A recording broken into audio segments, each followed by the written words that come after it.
విగ్రహారాధన చేయొచ్చా? బైబిల్లో ఉందా?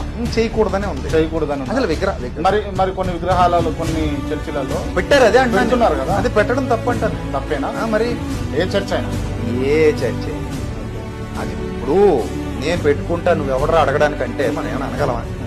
అంతే కదా. ఎందుకు ఈ విగ్రహాధారణ చేసి జనాలను తప్పుదోవ పట్టేయడం ఒక రకంగా అంటే వాళ్ళ అంటే వాళ్ళ అజ్ఞానం అనుకోవాలి.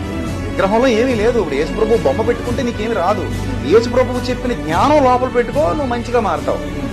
ఇప్పుడు అంతే కదా. ఇప్పుడు నేను పాయింట్ చెప్తా. స్కూల్ బుక్స్ ఇచ్చారు మనకి.